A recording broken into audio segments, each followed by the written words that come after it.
సమయం అనే ఆధ్యాత్మిక కార్యక్రమానికి మిమ్మల్ని అందరినీ ప్రేమతో ఆహ్వానిస్తున్నాను. నేటి ధ్యానము కొరకై 42వ కీర్తన 2వ చరణం చదువుకుందాం.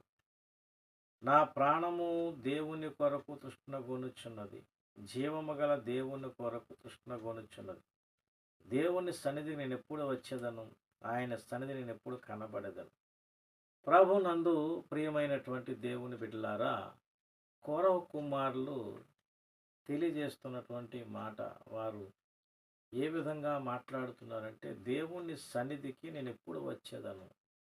అంటే దేవుని సన్నిధి పట్ల వారికి ఉన్న ఆసక్తి, దేవుని సన్నిధికి వచ్చుటలో వారికి ఉన్నటువంటి ఆసక్తిని ఇక్కడ మనం లేఖనాల్లో చూడవచ్చు. అంటే భక్తుడు అనగానే దేవునిని ఆరాధించుటలో, దేవునిని ఘనపరచుటలో, దేవునికి మహిమ చెల్లించటం, దేవుణ్ణి సంతోషపరచటం, దేవునికి ఇష్టమైన కార్యములు చేయుట అనే ఆలోచన, అభిప్రాయము, ఆసక్తి కలిగి ఉంటాడు. అంటే భక్తునికి దేవునితో ఉండేటువంటి ఒక అనుబంధం ఏమిటంటే, దేవుణ్ణి సంతోషపరచాలి, దేవుణ్ణే ఘనపరచాలి. ప్రియ దేవుని బిడ్డలారా, ఇక్కడ కోరవ కుమారులు చెప్తున్న మాట ఏంటంటే, దేవుని సన్నిధికి నేను ఎప్పుడు వచ్చేదను, ఆయన సన్నిధిని ఎప్పుడు కనబడేదను అని ఇక్కడ మాట్లాడుతున్నారు. ప్రియ దేవుని బిడ్డలారా, ఈనాడు చాలామంది విశ్వాస జీవితాలలో దేవుని సన్నిధి పట్ల ఇట్టి ఆసక్తి కలిగిన వారు మనకు కనబడుట కరువైపోయింది. ఉన్నారండి, ఆసక్తి గలవారు ఉన్నారు.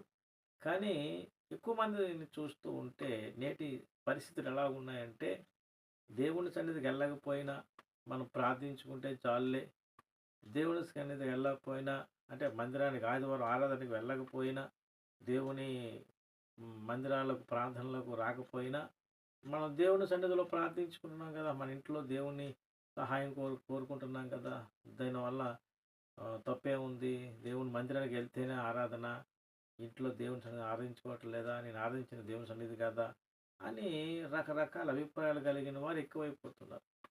కారణాలు అనేకమైన ఉన్నాయి. అందులో ఒకటి వారి యొక్క స్వబుద్ధి అని చెప్పుకోవచ్చు. రెండవది ఇప్పుడు పెరిగిపోతున్నటువంటి రకరకాల ఆలోచన విధానాలు. ఎందుకని ఈ సందేశాలు ఇచ్చేవారు రకరకాల అభిప్రాయాలు వారు తెలియజేయటం ద్వారా ప్రజలు చాలామంది వారి అభిప్రాయాలను వాక్యానుసారమా కాదా, వారు చెప్పింది లేఖనానుసారమా కాదని గ్రహించకుండానే, పరీక్షించకుండానే వారికి తోచినట్లు, వారికి నచ్చినట్లు మరి అలా కనబడుతున్నారు. కానీ ఇక్కడ కోరవ కుమారులు చెప్పింది ఏంటి, దేవుని నేను ఎప్పుడు వచ్చేదను అని ఆసక్తి కనబరుస్తున్నారు. దీన్ని బట్టి మనం గమనించవలసింది ఏమిటంటే, దేవుని సన్నిధి పట్ల మనకు ఆసక్తి ఉండాలి. దేవుని మందిరానికి వెళ్ళాలనే తృష్ణ మనలో ఉండాలి. ఆ తృష్ణతో మనం వెళ్ళినప్పుడు దేవుని సన్నిధిలో దొరికే ఆ దీవెన మనం పొందగలుగుతాం. కనుక ప్రస్తుత దినాలను చూస్తున్నట్లయితే ఈ పరిస్థితుల ప్రభావము, ఒకటి జీవన సంబంధమైన పరిస్థితులు, రెండవది నానా రకమైన బోధలు, ఈ రెండు కలిసి విశ్వాసిని దేవుని మందిరానికి రానియకుండా రకరకాలుగా ఆలోచనలు పడేస్తుంది. కనుక అటువంటి పరిస్థితులు ఎవరైతే ఉన్నా వారి ఆత్మ జీవితానికి వారే నష్టము తెచ్చుకున్న వారు అవుతారు. భక్తులు అంటేనే దేవుని సన్నిధి పట్ల ఆశ కలిగి ఉండేవారిని భక్తులని మనం చెప్పవచ్చు. ఎందుకంటే భక్తుడికి ఉన్న గురి అదే, భక్తుడికి ఉన్నటువంటి ఆలోచన అదే, భక్తుని జీవితం అది, దేవుని సంతోషపరచడమే భక్తుని లక్షణం. కనుక దేవుని సన్నిధికి వెళ్ళటంలో మనకు కనబరిచే ఆసక్తి చాలా ముఖ్యమైనది. ఆశ గల ప్రాణమును దేవుడు తృప్తిపరిచి ఉన్నాడు అంటాడు. కాబట్టి నువ్వు ఏ విధంగా ఆశతో ఆయన సన్నిధికి వస్తున్నావు, ఏ విధంగా ఆసక్తి కనపరుస్తున్నావు, మందిరానికి వెళ్ళకపోయినా పర్వాలేదనేటువంటి బోధలో పెరుగుతున్నావా, ఏమైనా ఇంటి దగ్గర ప్రార్థన చేసుకుని సరిపోదా అనేటువంటి బోధలో ఉన్నావా, మరి మందిరంకి వెళ్ళాలనే ఆలోచన కలిగి ఉన్నావా? ఎందుకంటే మరి ప్రభువే చెప్పాడు ఇశ్రాయేలు ప్రజలకు ప్రత్యక్ష గుడారం కట్టమని, నేను వారిలో నివసించినట్లు నా వారు నాకు ఒక పరిశుద్ధ స్థలం నిర్మింపవలెను. మరి సొలొమోను మందిరం కట్టడం మనం చూస్తున్నాం. అయితే ఈ కొత్త నిబంధనలోకి వచ్చేటప్పటికి మందిరం అంటే మనం కట్టుకునేటువంటి ఇటుకలతో గోడలు కట్టుకునేది కాదు, కానీ దేవుని మందిరం, దేవుని సంఘం అంటే సజీవరాలతో కట్టేదని. మరి ఏదేమైనా కానీ మందిర పరిచర్య అనేది ఒకటి దేవుడు అది అంటే అక్కడ నేర్పించిన, పాత నిబంధనలో చూపించిన, కొత్త నిబంధనలు చూపించిన ఆయన సన్నిధికి వెళ్ళుట, ఆరాధించుకునుట, ఆరాధనలో క్రమాన్ని కూడా మనం చెప్పుకోవాలి. అపోస్తుల బోధ, సహవాస రొట్టె విరుచుట, ప్రార్థన చేయుట.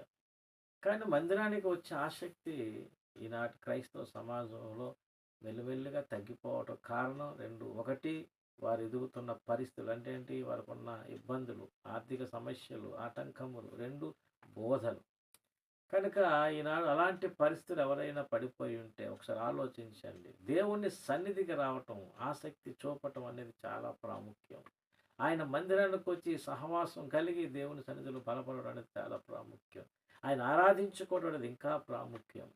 ఆదివారం ఆయన సన్నిధికి రావాలి, రొట్టె విరవాలి, ఆరాధించుకోవాలి. ఆయన ఇచ్చే దేవుని ఆశీర్వాదాలు, వాక్య ఉపదేశము ద్వారా, సందేశముల ద్వారా ఆశీర్వాదాలు పొందుకుని వెళ్ళాలి. మరి ఈనాటి కోరవ కుమారులు అంటే ఆసక్తి కలిగిన వారు కనబడుతున్నారంటే కొద్దిమందే. అందరూ అని చెప్పలేం. కానీ పరిస్థితులు ఎలాగున్నాయి? దేవుని బిడ్డలారా ఆలోచించండి. రాను రాను రాను రాను ఇంకా రకరకాల బోధలు అధికమైపోతున్నాయి. మరి ఆరాధన క్రమాలు మారిపోతున్నాయి. దేవుని సన్నిధికి రావటంలో ఏమంటే పెద్దగా ఇంపార్టెంట్ లేని పరిస్థితి వచ్చేసింది. పర్లేదు, వెళ్ళొచ్చినా పర్లేదు, వెళ్ళకపోయినా పర్వాలేదు, నేను ప్రార్థించుకున్నాను కదా అనేటువంటి స్వబుద్ధి మీద ఆధారపడే పరిస్థితులు ఎక్కువైపోయాయి.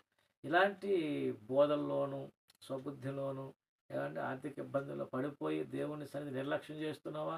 దానివల్ల నష్టాన్ని కొని తెచ్చుకుంటాం మనమే.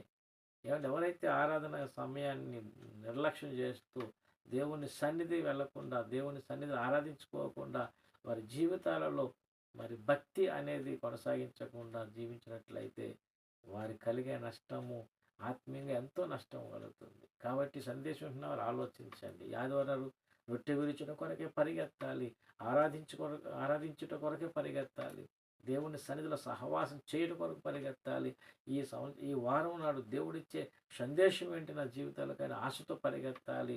ఈ వారం అంతా బ్రతకడానికి దేవుడిచ్చే ఆ సందేశం, ఉపదేశం నాకు అవసరమైనటువంటి కోరికతో పరిగెత్తాలి. నా సాటి సహదాసులతో లేదా సహోదరులతో కలిసి నేను ఆరాధించుకుంటాను అనేటువంటి ఆత్మీయ అనుభవం కోసం పరిగెత్తాలి. కనుక దేవుని బిడ్డలారా, దేవుని సన్నిధికి పరిగెత్తటం, దేవుని సన్నిధికి ఆశ కలిగి ఉండటం అనేది నీ భక్తి జీవితంలో కనబరిచేటువంటి అనుభవం. ఈ రోజుల్లో అలాంటి పరిస్థితి కరువైపోయింది కాబట్టి మనం ఆ స్థితిలో పడిపోకుండా ఆసక్తి కలిగిన వారుగా, ఆయన సన్నిధి పరిగెత్తేవారుగా, ఆయన సన్నిధిలో దీవెన పొందుకునేవారుగా, సహవాసం కలిగి ఉండేవారుగా మనం ప్రతిష్ఠించుకుందాం. దేవుడి కృప మీకు నాకు అందరికీ దయచేయను గాక. ఆమేన్. ప్రేమ కలిగిన మా యేసయ్య, కృపగల తండ్రి, సందేశం నాలో బిడ్డలందరిలోనూ ఫలింపజేసి మీ నామాన్ని ఘనపరుచుకుని మహిమ పొందమని యేసు పరిశుద్ధ నామమున ప్రార్థన వేడుకుంటున్నాను తండ్రి. ఆమేన్. అందరికీ వందనములు. దేవుడు దీవించి ఆశీర్వదించును గాక. ఆమేన్.